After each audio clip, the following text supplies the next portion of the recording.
Tell me a little bit about where you grew up, siblings, family, or anything like that, and what led you to CSUN as opposed to going anywhere else. Or not going to college, which is also an option. Yes. I grew up in the San Fernando Valley, so I am very local. I grew up in the city of Reseda, so like down the street. I have a lot of siblings. I have 5 older ones. And I think that's where my main motivation and inspiration comes from. Just because none of them went to college. And we struggled a lot growing up financially. And I felt like college was the only way out because I saw my 5 older siblings work jobs that just weren't enough to provide for us. So I just, I always heard opportunities. If you have a degree, you can get a higher paying job. So I really wanted to do that for my family and come to college. And the way I got to CSUN was like I said, I'm local from here. I've heard good things about CSUN. And I just didn't want to move so far away. It's literally in my area. So yes, that's how I got here at CSUN. Are you the first in your family? Yes. Congratulations. I know what that's like. I'm one of 6, 7. Oh, yeah, there's 6 of us. I'm number 2. Oh, I'm number 5. But in the Latino family, because my mother's Mexican-American, when I was your age, and considering going to college, it was, mija, don't you want to get married and have kids? As opposed to, what? Otherwise, you're going to college. How did you convince everyone to be there for you when you made that choice? Or were they there for you because it's a different year? No, my mom never really pushed me in any route. I just chose it myself. I had very minimal support, but I knew it was something I wanted to do. I wanted to break that quote-unquote generational curse of poverty. So no, I did not have that much support. My mom is proud of me. She supports me, and whatever I want to do is just very minimal. Did you go to community college first, or did you come here straight? Yes, I went to Los Angeles Valley College first. Smart move. And what did you study there, or did you just get all your GEs out of the way? No, I started with education, and I got my GEs, and then once I transferred to CSUN, that's when I started my liberal studies and went straight to, my career courses that I need to become a teacher. Teacher, why teaching? I've always loved children. I'm not a grown adult person. Grown people can be difficult in many ways. I just feel like children are just very, pure, and they don't have mean intentions. And I want to guide children the right direction of being kind, respectful. I grew up in a very not safe and nice environment. So I just always felt like if you teach them young, this world can become a better place. So any particular grade or? Elementary. Unfortunately, I can't pick. Because when you get your credentials, they just put you where you're needed. So anything below 5th grade, elementary, I feel like is great. You're coming here for your credential? Yes, I hope. I'm in the process of applying and getting everything together. And when you got here, what were your first impressions as a student? Well, I think my main thing at that time was how nervous I was. I wasn't really focused on much besides I'm nervous to start college. As I mentioned, I didn't have a lot of support. It was very tricky doing FAFSA, filling out applications as a first time with no help. Yeah. That was my main focus. But once I settled down and I did get a lot of help from advisors here, that was great. I thought it was wow. There are people here for me. Yeah, exactly. What are some of your favorite memories of your time here? I think just the people I have met. They've always been nice, helpful. Like I mentioned, there's specifically a program I'm in, the EOP RSP. They always had a monthly gathering where they do stuff for us, whether it be a yoga, art, just getting together for Halloween, Christmas stuff. I think those are my best memories, just feeling like you have a community. As I don't have my family around too much, you know, you always need that type of reconnecting with people so you can disassociate, like forget about your schoolwork for a minute. I think that was like the best times here, like just connecting with people and having fun. Can you explain to our watchers, our viewers, what EOPRSP is? EOPRSP, it's RSP stands for Resilient Scholars Program. Resilient because it's for the foster community, as I am a foster youth. So they specifically are for foster youth students. So you're really breaking that curse. Yes, I like to highlight how only 3% of foster youth get a bachelor's degree. What would you say as a foster youth, as a young person who's been in the system? It's not there to support you in a strange way. It's there to get you through, but which is so much different than elevating you. How did you navigate that so that you knew college was your goal and that was nothing was going to get in the way of that? Well, I was in the system at a young age, and then my mother got us back, and it was still like a bumpy road with her. So I wasn't in the system while in college or even in high school. But I just navigated. That was like my main reason. I just knew that I had to have a better life. Like I stayed focused and I just tried to blur out any negativity that came from my family or any, challenges that came. What does Resilient Scholars do once you're here?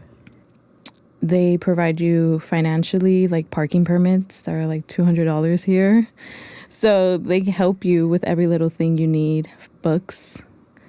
That was my main thing financially, support. And then, like I said, they throw monthly events and we have bi-weekly meetings where we have to share what we're going through, how we're feeling.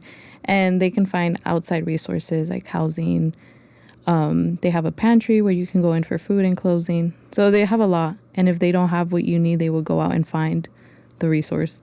So it varies in what they do for the foster community. It sounds like they almost provide you with that make family. Yeah. Did you make good friends while you were here? Definitely. Yeah. I have 2 friends that I've connected with since starting the program. And last week for spring break, they took us to Disneyland. So it's not only on campus, they take you off campus. And, one can only dream to go to Disneyland with their family, the magical place on earth. And I get to go with, these friends that I've made and will continue to talk about. And, like, they know what you've been through. So it helps even more. In your position as the first in your family to go to college, what kind of support did you make or did you find at CSUN that reminded you why you were here and kept you going, kept you on your path? Everyone I met, like advisors, counselors, they would tell me about their path, and most of them graduated from CSUN. And just them telling me the lifestyle they live, having financial stability, that just motivated me to be like, okay, I need to finish. This is going to be my outcome. I've met a handful of teachers who graduated from the credentials, and it just reminded me like, okay, like I have to do this. I will do this, and you got to finish. You also work on campus, right? Yes. And what do you do? I work at the Student Success Office, social media. Yes. So cool. So what do you try to highlight? Because you have insight.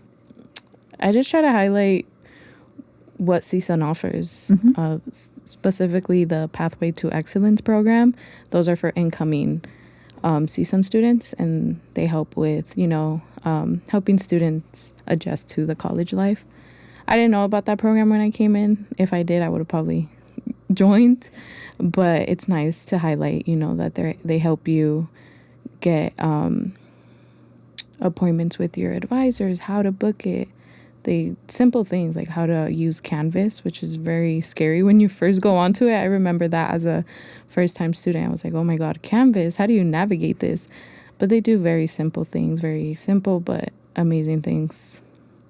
What would you tell a young person who was in your situation, first generation, about what the opportunity to attend college can mean to them? It can mean not feeling alone. I feel like anyone going through challenges can feel alone, isolated, like they don't have like no hope. And coming to college, it opens up so many doors. You can find all types of opportunities here, programs, people that have been through the same thing as you. So I think just telling them to go out there and find it and to not isolate or not to give up and just find it. Don't be scared to do something just because you haven't seen it. You know, like I never saw one of my siblings in college, so it was pretty scary. I was like, why? Why are they not in college? But I went for it and just go for it. What was your favorite class while you were here? I think it had to be, I don't know, I'm thinking of, thankfully my major has a lot of quote unquote fun classes since I'm doing elementary teaching. So I have like art, music, kinesiology. So those are pretty much fun. Like art, like she has us doing like cool projects, simple but cool projects, you know. So I have a list, but dance, I think dance would have to be my favorite one just because it's relaxing. She has us doing yoga, but also teaching us how to teach dance to children, which is something I've never really thought of because I didn't take dance in elementary. So I was like, I might be teaching dance to elementary kids. Or incorporate into a lesson in your social studies. I wish I had that as a student in elementary, so now I know how to incorporate dancing to lessons. If you're teaching public school kids, you know, college can seem like Cinderella's castle. You know, it's up there in the clouds, and it's not. It's a fairy tale. What would you tell your children, your students, about college? That it's possible. A lot think it's not. They'll probably be scared of it as well. I would just emphasize the fact that there's resources. Use them. Don't be afraid to try it. Just try it, and don't be afraid to ask for help. Just get that in their head that it's not impossible. It's not like a far reach as they think it is. When you encounter someone off campus and you tell them you're a matador, that smile just creeps up immediately. What is it about being a matador that just makes you smile? It's just a lot of people that I've told that I come to CSUN, they know it's a good school. And they're like, what is it like? I'm like, it's a community. It's beautiful. We're all united. And that's how it feels, like a community, family, a big family. A big family when you add faculty and staff with the students, that's 40,000 people plus. But you're right. What do you think makes it seem like it's family? Just that they're there for you. You know, you go out into the world, you ask a simple question, and they can be mean to you. They can be closed off. I feel like here, anyone I've come to with a problem has been, I've been received with open arms. You know, even something simple like I used to get so lost in this campus, I would ask for directions and nobody was mean about it. Most of the time they would walk me to where I needed. Like, it's that simple. Like, anyone is nice here. Any worker, faculty, like if they don't have an answer, they'll find it for you. It's very special because I feel like most places, everyone's busy, everyone has things to do. But here, they make you feel like you're the number one priority. You found your family here. But how does Emili find that inner strength to keep going? I'm not sure. I've been asked this question so many times, like, how do you do it? And I think it's all about your mind. You know, of course, I had my days where I would just cry. But I think just getting up and telling yourself this is temporary, you know, you write your story. Like, you have the power. No one else is going to be there. No one else is going to pick you up. I'm very positive minded. I think that's what's helped me. You know, the way you think is the way things happen. If you say, oh, I don't like school, school sucks, like, you're going to have, like, you're going to dread school so much, but you need to be like, this is great. This is an amazing opportunity. It's just being positive minded. I think that's what's helped me a lot. Okay. I'm giving you, okay, we put it in real money. I'm giving you $1 million. What are you endowing here at the university? What program are you supporting or creating? I think the top one I would create is anything for parents. Yeah, a program for parents to help them. Parent students? Yeah. Wow. Parents. And creating like daycare, free daycare, more accessible. I know we have a daycare here, but they're busy and there's a lot. So I would probably just try to open another one. Anything for student parents. That would be like my top one. As someone who has created social media on behalf of the university for students, what do you think we should be communicating more to them? Just the resources. Mm-hmm. I think that's important. Like not a lot. I feel like students are, how am I going to pay for this? How am I going to get this? And just letting them know and keep posting and advertising that there's resources, whether it be from going to Maddie's closet to get clothes, to the food pantry, to even the health center where you have a free doctor and can get a lot of things. Well, Emily, congratulations. Thank you you for joining us. I really enjoyed talking to you.